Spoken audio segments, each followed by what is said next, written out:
Olá a todos! Na aula de hoje, nós vamos resolver aqui exercícios sobre as aulas que nós vimos aqui nesse módulo sobre os modelos atômicos. Vamos aproveitar para revisar o conteúdo e colocar em prática esse conhecimento que nós acabamos de adquirir. Vamos juntos então?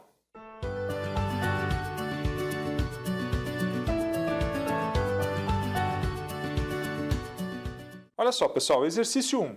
Segundo Chang e Goldsby, o movimento quantizado de um elétron de um estado de energia para outro é análogo ao movimento de uma bola de tênis, subindo ou descendo degraus. A bola pode estar em qualquer degrau, mas não entre degraus.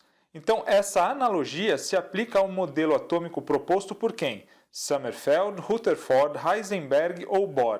Pessoal, lembram-se então quando nós falamos lá do nosso modelo atômico de Bohr ou de Rutherford-Bohr, o Bohr então descobriu que os elétrons em órbita ao redor do núcleo deveriam ocupar sempre camadas ou níveis de energia bem definidos e eles não poderiam estar entre esses níveis, ou eles estariam num nível ou em outro nível, tá legal? É isso então que foi a analogia ali com a bolinha de tênis. E aí nós vimos que essas camadas ou esses níveis de energia, eles vão de 1 até 7 e também são nomeados pelas letras K, L, M, N, O, P e Q. Então, pessoal, a gente pode ver aqui que essa analogia se aplica ao modelo atômico proposto por Bohr, ok, pessoal? Então, a letra D aqui é o gabarito dessa primeira questão. Lembrando que o modelo de Sommerfeld já vai incluir os subníveis, o modelo de Rutherford é o modelo do sistema planetário, mas que ainda não contém os níveis quânticos das órbitas ao redor do núcleo, e Heisenberg ele propôs então um modelo já mais próximo do atual e incluiu ali o princípio da incerteza. Vamos resolver o segundo exercício então, pessoal, olha lá. Quando um átomo ou um grupo de átomos perde a neutralidade elétrica, passa a ser denominado de íon. Sendo assim, o íon é formado quando o átomo ou o grupo de átomos ganha ou perde elétrons. Logicamente, esse fato interfere na distribuição eletrônica da espécie química. Todavia, várias espécies químicas podem possuir a mesma distribuição eletrônica. Considere as espécies químicas listadas na tabela a seguir. Então aqui nós temos uma tabela com 6 espécies químicas, então todos aqui são íons, ou cátions que perderam elétrons, ou ânions que ganharam elétrons.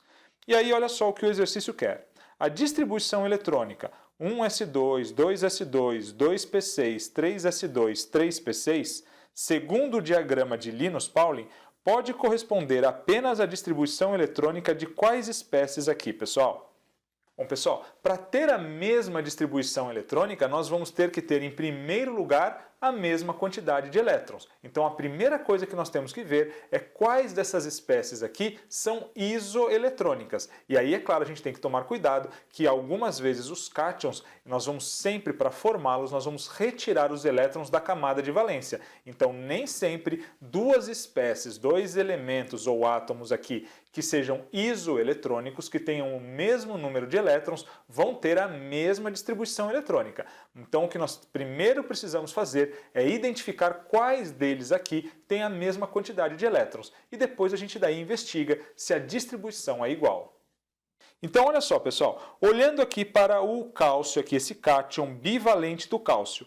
Então, o cálcio aqui, né, esse cátion bivalente do cálcio que perdeu 2 elétrons, ele tem número atômico aqui igual a 20, isso significa que ele tem 20 prótons, e quando ele era um átomo neutro, ele também tinha 20 elétrons. Então vamos fazer a continha aqui dos elétrons. Olha, ele tinha 20, só que ele perdeu 2, por isso que ele agora tem 2 cargas positivas a mais.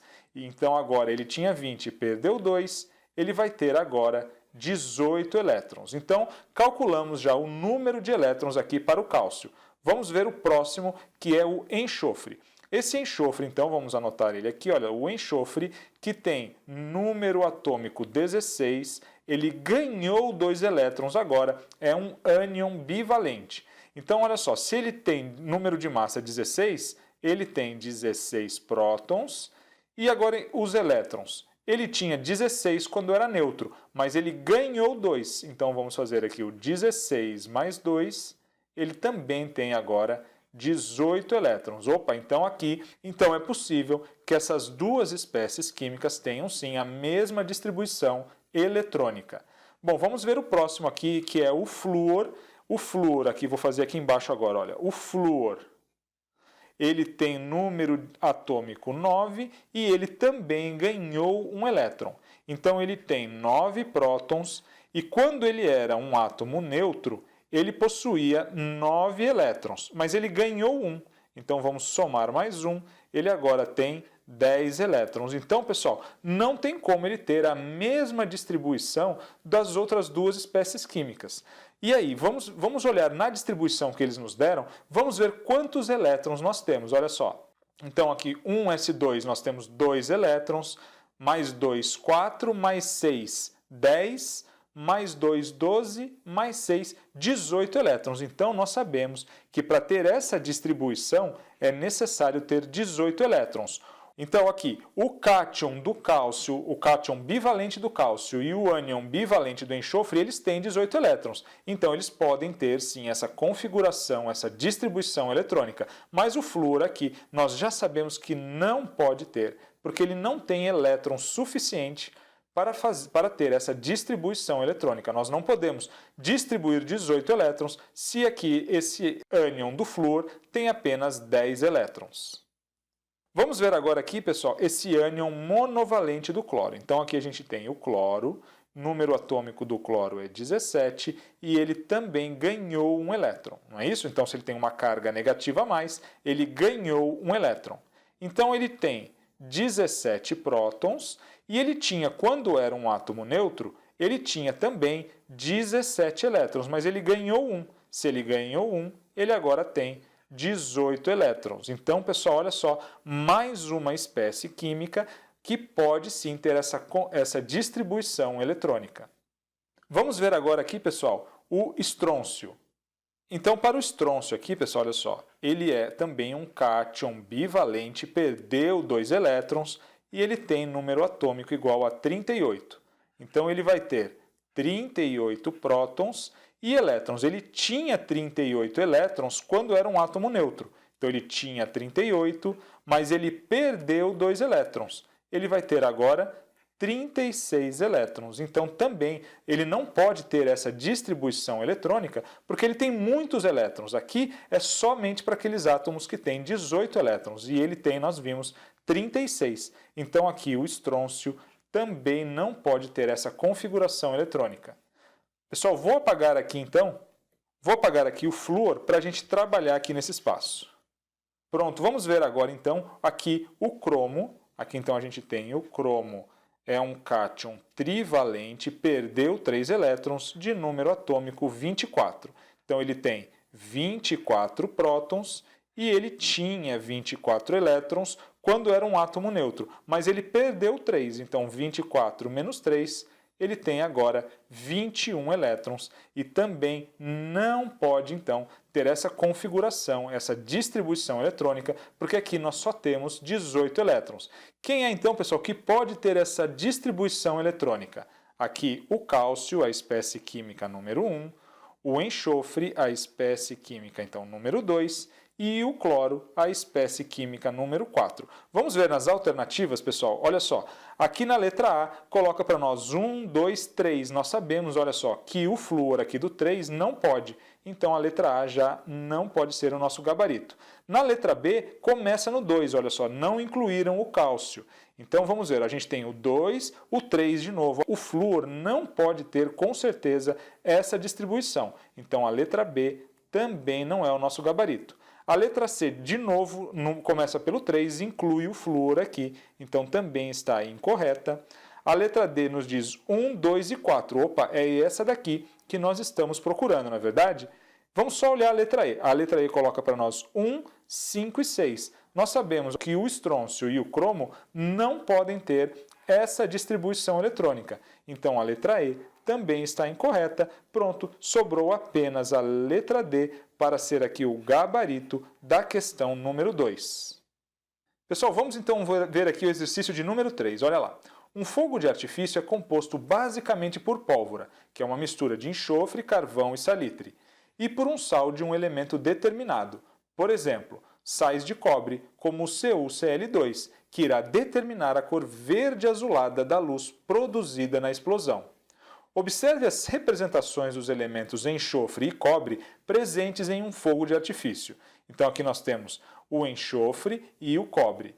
E o que o exercício nos pede, pessoal? A partir da análise dessas representações, assinale a alternativa que apresenta, respectivamente, o número de massa do enxofre e o número de nêutrons do cobre. Então, pessoal, vamos calcular aqui o número de massa do enxofre. O enxofre aqui, ele nos deu nessa representação, esse enxofre tem número atômico 16 e número de massa 32. Então, nós já temos aqui, pessoal, o número de massa. Então, o número de massa aqui para o enxofre, é igual a 32. Já calculamos, então, o primeiro número que ele nos pede, que é a massa do enxofre. E ele também quer agora o número de nêutrons do cobre. Olha só, pessoal, nós sabemos aqui sobre o cobre, nós sabemos que ele tem número de massa 64 e ele tem número atômico 29. Isso significa que ele tem 29 prótons. Mas o número de massa, lembram da formulazinha? O número de massa é a soma dos prótons mais os nêutrons.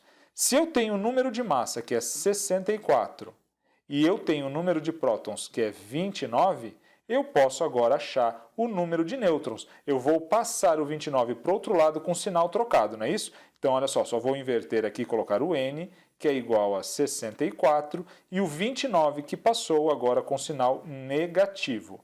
Então, pessoal, qual é o número de nêutrons aqui? 64 menos 29 é igual a 35. Então, ele vai ter 35 nêutrons. Se nós olharmos aqui a letra B, nós temos 32, que é o número de massa do enxofre, e 35, número de nêutrons aqui do cobre. Então, a letra B é o nosso gabarito. Letra B. Olha só, pessoal, mais um exercício aqui, exercício número 4. Os seguintes dados foram obtidos analisando-se amostras de óxidos de nitrogênio. Então, aqui nós temos a massa da amostra, nós temos aqui a massa do nitrogênio de cada uma das amostras e também a massa do oxigênio.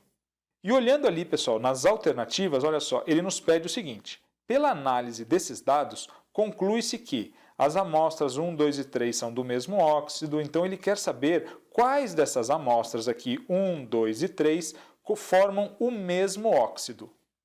E aí, pessoal, vamos lembrar quando nós falamos lá da lei das proporções múltiplas, que foi descoberta por Dalton, quando é que nós vamos ter a formação, então, do mesmo produto, da mesma substância? O que Dalton tinha feito? Não sei se vocês lembram. Dalton, então, pegou uma quantidade fixa de gás nitrogênio, 28 gramas, e ele variou a quantidade de oxigênio. Então, ele começou com 16, depois 48, 64 e 80 gramas. E ele viu que essas reações sempre eram completas.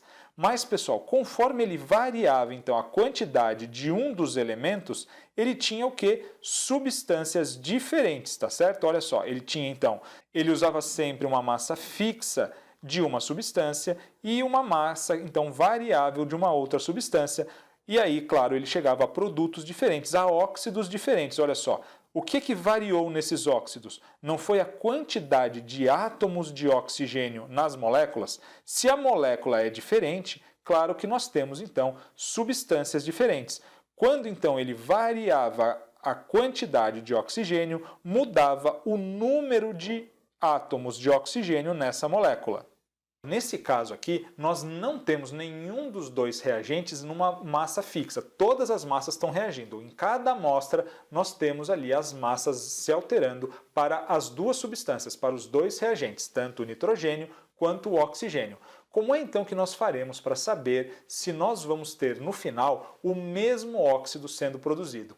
É bem simples. Nós temos então que imaginar que quando eu alterar a quantidade de um dos dois elementos, de um dos dois reagentes, o outro tem que se alterar na mesma proporção. Por exemplo, se eu dobrar a quantidade de nitrogênio, eu tenho que dobrar a quantidade de oxigênio, porque daí o que está acontecendo? Eu estou somente formando mais moléculas do mesmo óxido. Agora, se eu alterar, por exemplo, se eu dobrar a massa de nitrogênio, mas eu triplicar a massa de oxigênio, o que vai acontecer agora? Eu vou ter mais oxigênios, mais átomos de oxigênio em cada molécula. E aí eu vou então formar um óxido diferente, porque essas moléculas serão diferentes, não terão a mesma proporção de átomos, tá certo?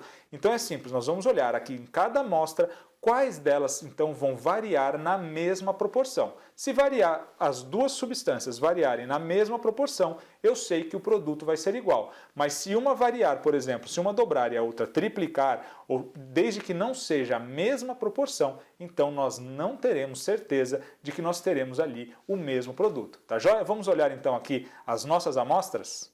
Quando eu passo da amostra 1 para a amostra 2, eu estou no total triplicando a massa aqui dos reagentes, não é isso? Então eu estou multiplicando por 3. O que vai acontecer aqui para o nitrogênio? Eu tinha então 0,047 gramas e passei para ter 0,141 gramas aqui do nitrogênio. Pessoal, vamos fazer essa conta então? Eu tenho que ver se 0,047 gramas do nitrogênio multiplicado por 3 vai ser exatamente 0,141 gramas. Vamos ver então.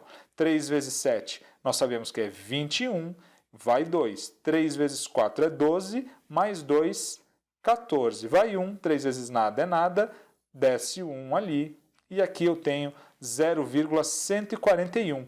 Olha lá, pessoal, então perceberam que a massa do nitrogênio ela também foi triplicada. A massa do nitrogênio, então, aqui também foi multiplicada por 3. Vamos ver então a massa do oxigênio? Nós já sabemos então que tem que ser exatamente isso, né? Porque se uma delas variou certinho, a outra vai ter que variar também. Mas vamos fazer a conta só para garantir, olha só. Eu tinha 0,053 gramas agora do oxigênio. Vamos multiplicar por 3. Olha só, 3 vezes 3 é 9, 3 vezes 5 é 15, vai 1, 3 vezes nada é nada, desce 1 aqui. Então eu vou ter agora 0,159 gramas. Perfeito, exatamente como mostrado ali na amostra 2. Então aqui também eu multipliquei por 3. Isso, pessoal, me garante que as amostras 1 e 2 são sim do mesmo óxido. Bom, vamos ver então, pessoal, se agora a amostra 3 também vai manter a proporção aqui entre os reagentes, não é isso? Olha só, a massa da amostra 3, se nós compararmos com a da amostra 1, nós veremos que ela foi multiplicada por 4, não é isso? Eu tinha 0,100 gramas e agora eu tenho 0,400 gramas, então aqui eu tenho uma multiplicação por 4. Bom, isso significa que eu tenho que ter os nossos reagentes, cada um deles também sendo multiplicados por 4 para nós mantermos essa proporção. Vamos ver então no caso do nitrogênio, se aqui essa massa de 0,047 gramas multiplicada por 4 vai dar aqui 0,147. Olha só, então vamos fazer 0,047 gramas aqui do nitrogênio e vamos multiplicar por 4, porque nós vimos que a amostra toda foi multiplicada por 4. 7 vezes 4 é 28, vai 2. 4 vezes 4, 16, com 2, 18, vai 1.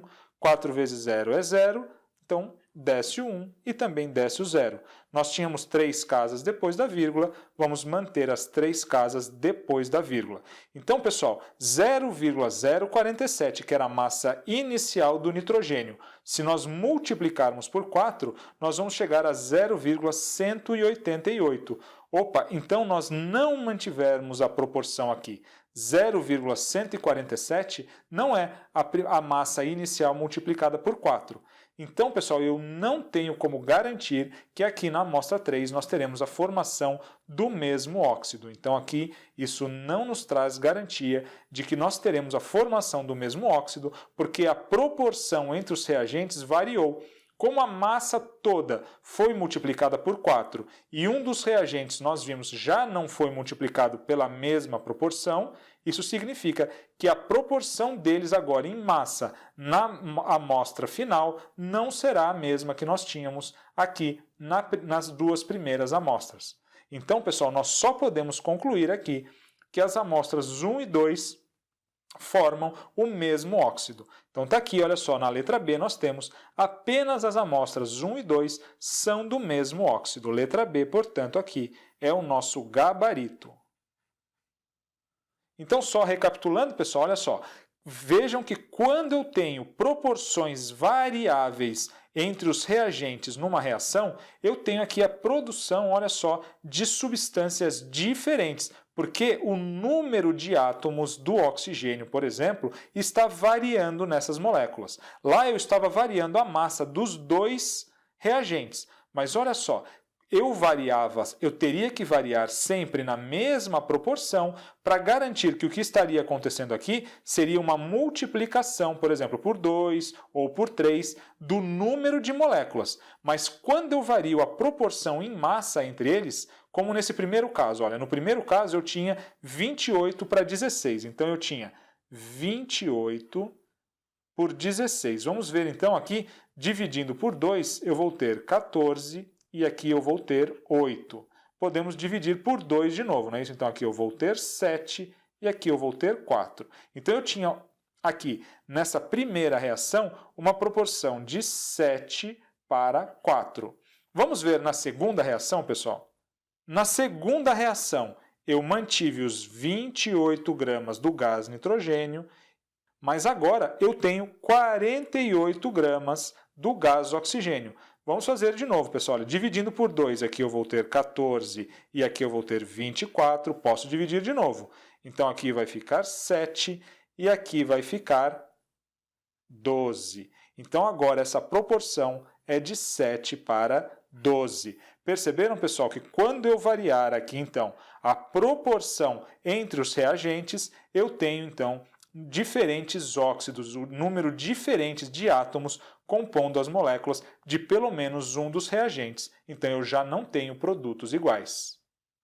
Vamos então, pessoal, para o quinto exercício. Olha lá.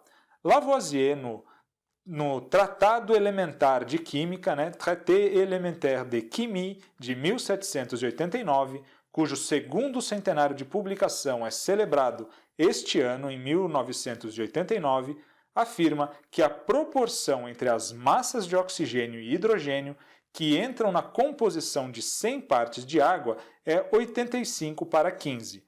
Hoje sabemos que essa proporção é aproximadamente quanto, pessoal? Então aqui nós temos as alternativas e ele nos deu as massas atômicas do hidrogênio e do oxigênio. Então, pessoal, qual é a fórmula da água? Bem fácil, né? H2O.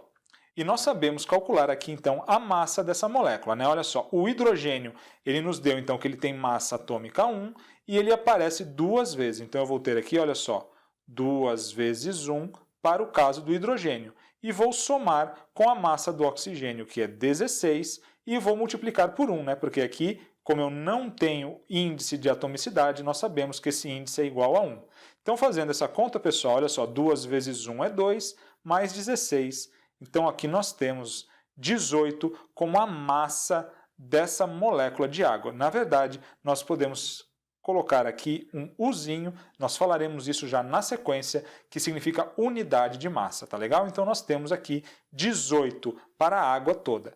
Então, percebam, pessoal, qual é a proporção que nós temos aqui entre o hidrogênio e o oxigênio? Eu não tenho 2 vezes 1, 2, então, de massa para o hidrogênio, para 16 do oxigênio, e isso vai nos formar 18 de água, não é isso? Então, em unidades de massa, eu tenho 2 para o hidrogênio, 16 para o oxigênio, formando 18. Nós podemos dividir isso tudo por 2, pessoal, já que a proporção vai se manter, não é isso? Então, vai ficar 1, 16 dividido por 2 é 8, e 18 dividido por 2 é 9. Então, a proporção em massa é 1 de hidrogênio para 8 de oxigênio, para formar 9 de água, tá legal? E ele quer saber, então, qual é essa proporção. É fácil, pessoal, olha só. O total aqui da molécula não é 9? 9, então, seria para nós 100% dessa molécula, não é isso? 100% da massa, então nós vamos chamar de 9. Vamos calcular então qual é a proporção do oxigênio nessa molécula. Nós sabemos então que a massa do oxigênio é 8, e isso vai nos dar então uma proporção de x. Vamos fazer então a multiplicação cruzada, 9x é igual a 8 vezes 100, é igual a 800. Vamos passar o 9 para lá, então, multiplicando. X é igual, então, a 800 dividido por 9. Fazendo essa continha aqui do lado, pessoal, olha só. 800 dividido por 9 dá 80. Nós sabemos, então, que 8 vezes 9 é 72. Vai sobrar 8 aqui, abaixo zero. Então, de novo, 80. Nós sabemos que 8 vezes 9 é 72. Sobra 8, vamos pôr a vírgula aqui, vai dar 80, e aí perceberam que aqui nós vamos ter 8, 8, 8, não é isso? Por isso que ele fala para nós aqui que ele quer aproximadamente, aproximadamente. Então nós calculamos aqui que aproximadamente 89% da massa de água corresponde ao elemento oxigênio. Vamos calcular então, pessoal, quanto falta de 100 para nós termos então a proporção do hidrogênio. Eu não vou ter que ter 100% no final, e eu já não tenho 89 que representa o oxigênio, então 100 menos 89 vai dar para nós 11, certo? Então 100 menos 89 é igual a 11. Nós sabemos, portanto, que 11% agora da massa da água é representado pelo elemento hidrogênio. Então, pessoal, aqui nós vamos ter que encontrar a resposta que nos traga 89,11, que é aqui a letra D, o nosso gabarito. Essa é atualmente a proporção que nós temos entre as partes em massa do hidrogênio e do oxigênio na molécula de água. Olha só, pessoal, exercício 6. O subnível D de um átomo, em seu estado fundamental, tem 4 elétrons desemparelhados. O número de elétrons que existem no nível a que pertence esse subnível é... Então, pessoal, a primeira coisa que a gente tem que fazer é ver a distribuição eletrônica para nós chegarmos no nível D com 4 elétrons.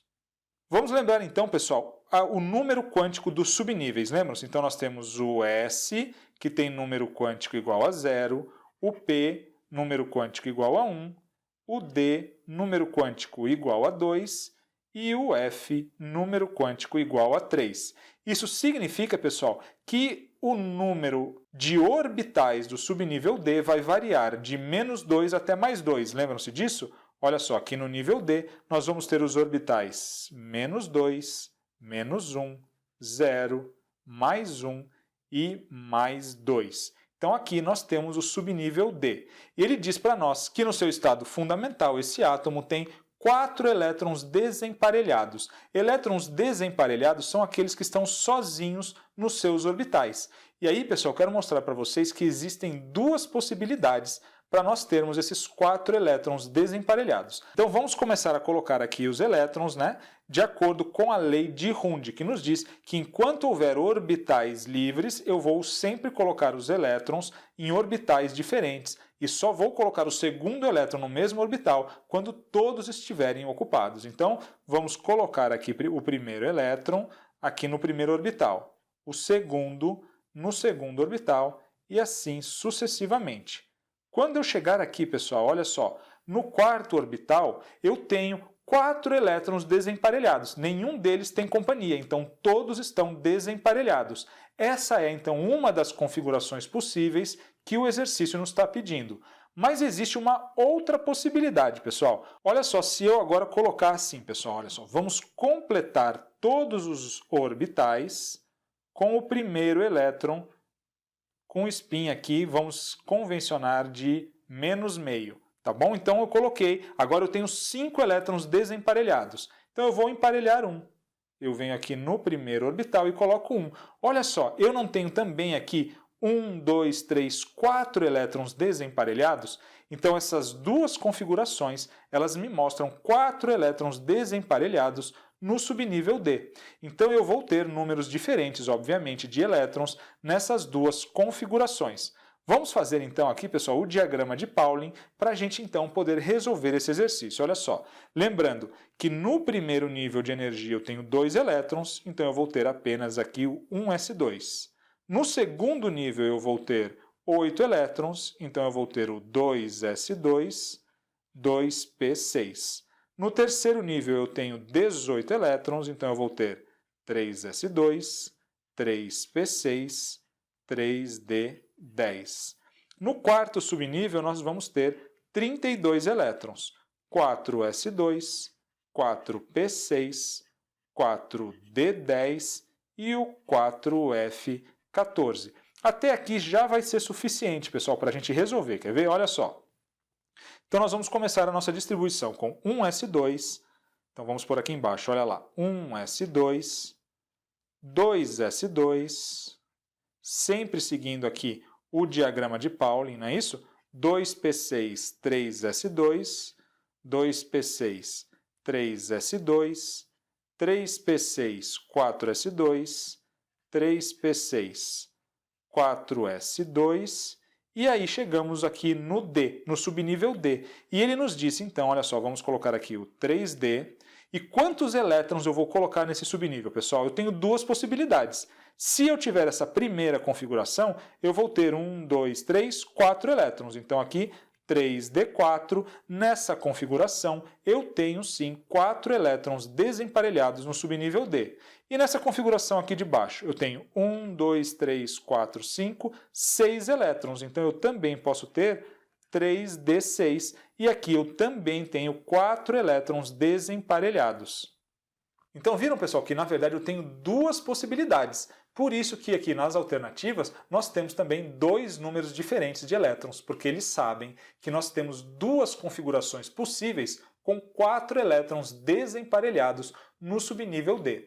E por que é que eu parei, pessoal, aqui a distribuição no subnível D do nível 3, no 3D? Eu não poderia ter ido até o 4D ou o 5D, já que ele não especificou em qual camada isso estaria? Não faz diferença. Vocês veriam, se vocês fossem até o 4D ou até o 5D, que naquela camada em que nós vamos parar a distribuição, o número de elétrons vai ser sempre igual. Vai ser sempre igual na camada. Então, se eu parei em 3D, o número de elétrons na camada 3 seria igual se eu parasse na camada 4D, o número total de elétrons da camada 4. Então, ele quer o quê? Ele quer o número de elétrons naquela camada, no nível de energia em que está o subnível D aqui, que é o mais energético, tá joia? Por isso que não vai fazer diferença. Testem em casa aí e vocês verão que nós sempre chegaremos ao mesmo número de elétrons no nível na camada, tá legal? Vamos terminar então aqui o nosso exercício. Basta então agora nós somarmos os elétrons da camada, né? Ele quer o quê? O número de elétrons que existem no nível a que pertence esse subnível. Esse subnível não está no nível 3? Então quantos elétrons eu tenho aqui no nível 3? Na primeira configuração, então eu vou ter 6 mais 2, 8... Com mais 4, então vamos por aqui, com mais 4, nós vamos chegar a 12. E nessa segunda configuração, também vou ter os 8, e agora com mais 6. Então aqui eu vou ter 8 mais 6, que vai nos dar aqui um total de 14. Então nós vamos ter 12 ou 14 elétrons, se nós tivermos 4 elétrons desemparelhados no subnível D. E isso aqui nós encontramos, pessoal, na alternativa C, não é isso? 12 e 14, alternativa C. Portanto, aqui é o nosso gabarito. Vamos então para o exercício 7, pessoal. Olha só. O cálcio é um metal de baixa dureza, maleável, dúctil, bastante reativo em contato com o oxigênio. Sobre o elemento químico cálcio, que tem número atômico igual a 20, é incorreto afirmar-se que... Então vamos lá, o que ele quer saber sobre o elemento cálcio? Há 8 elétrons em sua camada de valência. Vamos ver. Então vamos fazer a distribuição aqui para o cálcio. Então aqui, pessoal, nós sabemos que o número atômico equivale ao número de prótons. E quando o cálcio é um átomo neutro, ele vai ter então um número de prótons igual ao número de elétrons. Então ele vai ter também 20 elétrons. Vamos fazer a distribuição desses 20 elétrons? Vamos lá, na primeira camada temos 2 elétrons, 1s2.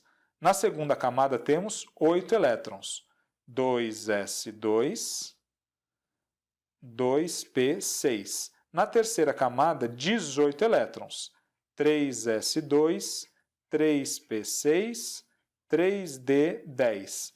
E na quarta camada nós teremos 32 elétrons.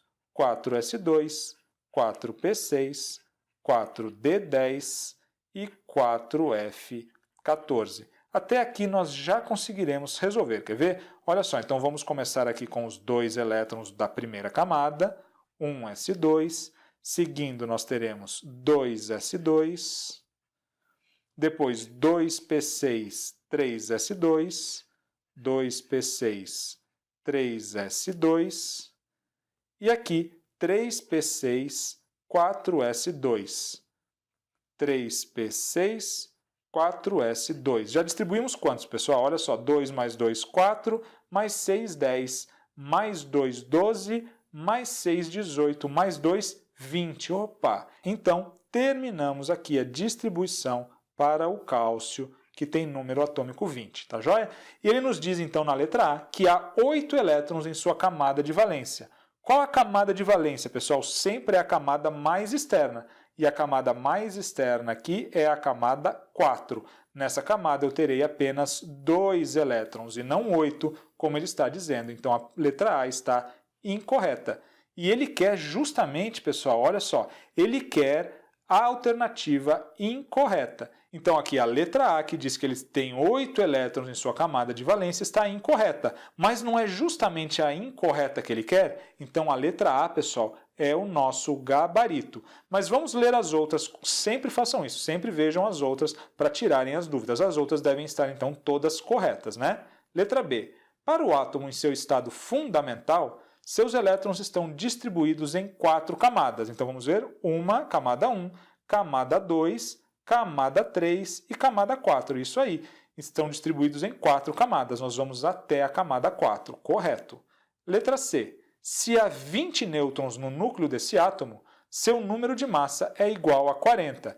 Olha só, pessoal, nós sabemos que o número de massa é a soma dos prótons mais nêutrons. Nós sabemos aqui que o átomo de cálcio tem 20 prótons.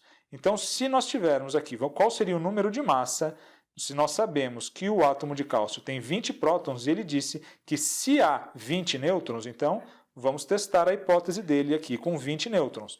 Aí é verdade, o número de massa vai ser 20 mais 20, vai ser 40. Foi o que ele disse, não é? Então, se há 20 nêutrons no núcleo desse átomo, seu número de massa é igual a 40. Verdade, porque nós vamos somar esses 20 nêutrons com os 20 prótons e aí nós vamos ter o número de massa igual a 40.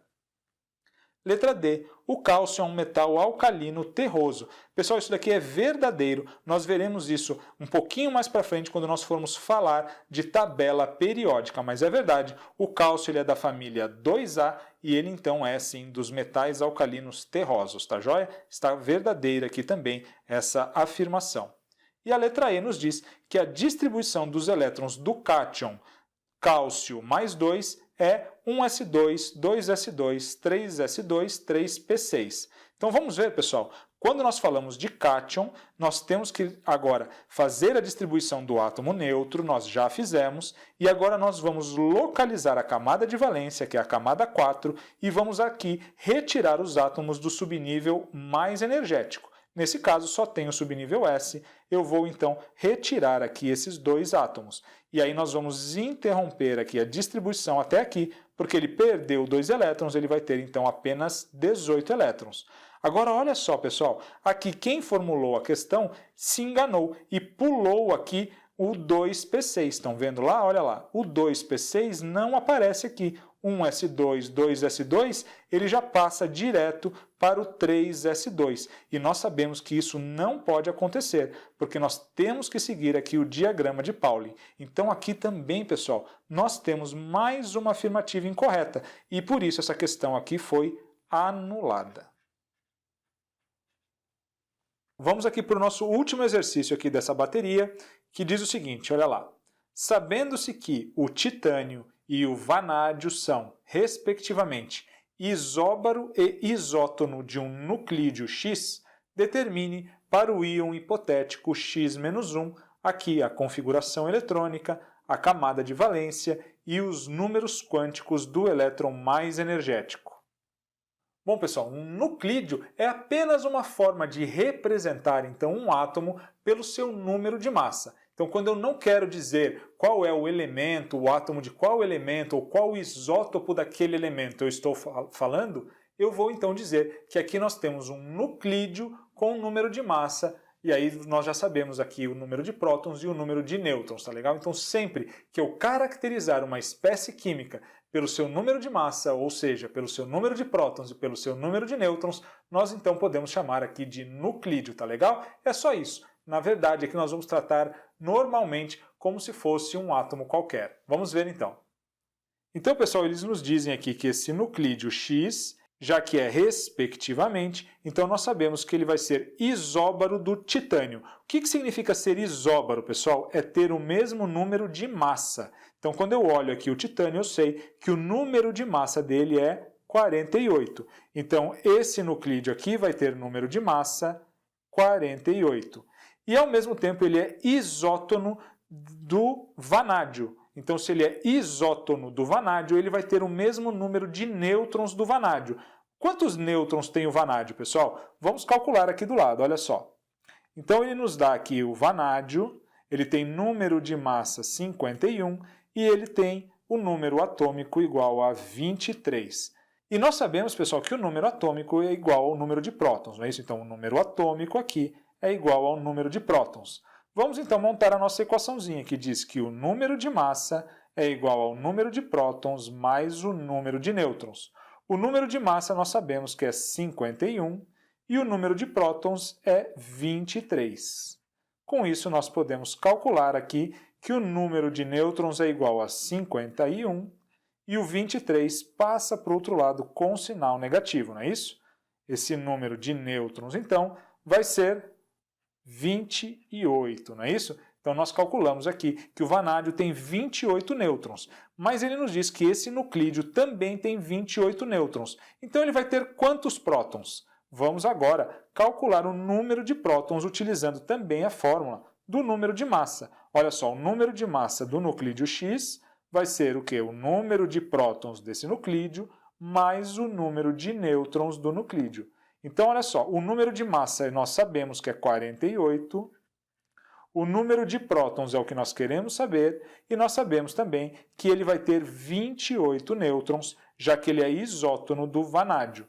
Então, nós podemos calcular aqui, passando o 28 com sinal negativo, que 48 menos 28 é igual a 20. Então, ele tem 20 prótons, ele tem número atômico igual a 20. Pronto. Então aqui já calculamos algumas coisas para o nosso nuclídeo.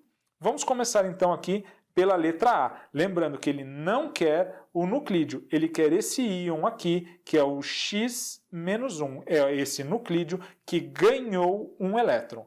Então, pessoal, vamos fazer a configuração eletrônica aqui. Letra A, a configuração eletrônica então desse nuclídeo, que tem número atômico 20, e que ganhou um elétron, é portanto um ânion monovalente. Bom, pessoal, se ele ganhou um elétron e ele tinha 20 elétrons, não é isso? Nós sabemos que o número de prótons é igual ao número de elétrons para o átomo neutro. Mas como ele ganhou um elétron, então ele tinha 20 elétrons, porque é igual ao número de próton, mas ele ganhou um. Então vamos somar mais um aqui, ele tem agora 21 elétrons. E lembre-se, como é um ânion, eu posso fazer a distribuição na sequência, não tem problema, diferente de quando nós temos os cátions, não é verdade?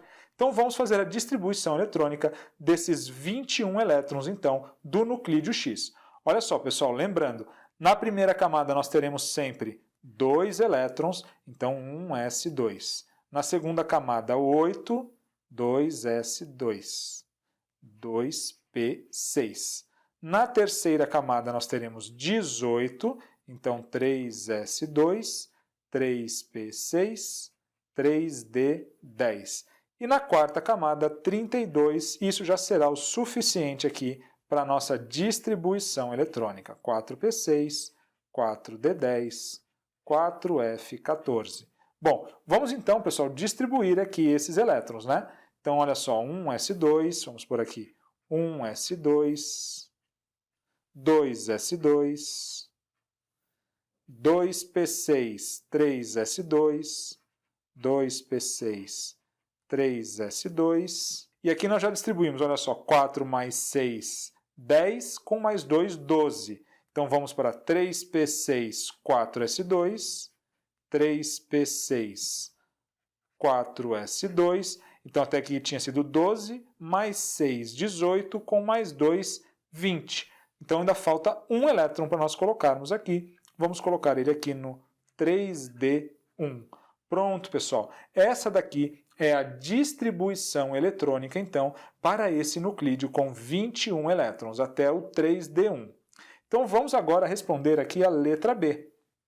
A letra B nos pergunta o seguinte: a camada de valência. Qual é a camada de valência, pessoal? Olha, o 3D é o subnível mais energético, mas a camada mais externa é a camada 4. Então aqui a camada 4 é a camada de valência. Então a camada de valência, aqui nós chamamos de N, é a camada 4. Se a gente quiser também colocar aqui a letra que corresponde a ela, nós teremos o quê? O KLMN, também representada aqui pela letra N maiúscula, ok? A quarta camada, o quarto nível de energia. Pronto, pessoal, apaguei aqui então para nós agora respondermos então a letra C. A letra C aqui, ela nos pede o quê? Todos os números quânticos do elétron mais energético. Qual é o elétron mais energético, pessoal? Olhando aqui na distribuição, é esse elétron aqui que ocupa o subnível D da terceira camada. Esse é o último elétron que entrou, então ele é o mais energético, ele está no subnível mais energético aqui da nossa distribuição. Então, pessoal, vamos calcular os números quânticos para ele. Ele está na camada 3, então o primeiro número quântico, o número quântico principal, N, vai ser igual a 3. E agora, qual é o número quântico secundário? Ele não está no subnível D? Lembram-se, pessoal? Olha, o subnível S tem número quântico secundário ou azimutal igual a 0. O subnível P tem um número quântico igual a 1. E o subnível D vai ter número quântico igual a 2, claro que o subnível F terá número quântico igual a 3, né? Então, se ele está no subnível D, ele vai ter aqui número quântico igual a 2, o seu número quântico secundário, que é o Lzinho, não é isso? Então, vai ser igual a 2. E agora, pessoal, qual é o número quântico magnético e de spin desse último elétron aqui? Vocês se lembram que eu falei para vocês que o número de orbitais, que é o terceiro número quântico, o número quântico magnético, ele vai variar sempre de menos L até mais L.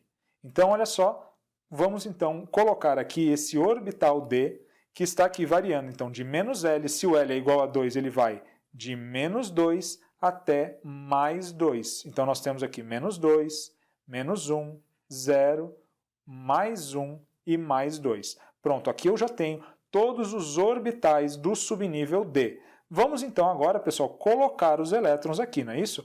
Quantos elétrons nós vamos ter? Nós vamos ter apenas um elétron aqui nesse subnível. Então ele vai vir aqui no primeiro orbital. Vamos convencionar então que vai ser a setinha para cima.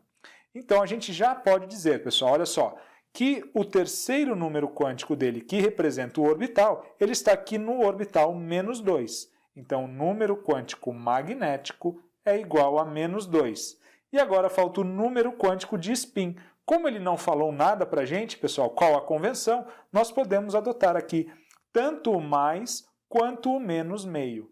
Aí vai depender da convenção que nós vamos adotar para o primeiro elétron, se o primeiro vai ter o número de spin positivo ou negativo. Como ele não especificou, qualquer uma das duas respostas aqui estaria correta, mais meio ou menos meio. Então estaria correto aqui para o quarto número quântico desse elétron, que é o mais energético aqui do nuclídeo X. Tá legal, pessoal? Com isso, então, fizemos uma boa revisão de tudo que nós vimos aqui ao longo do nosso módulo sobre os modelos atômicos. Espero que tenham gostado. Vejo vocês, então, no nosso próximo módulo.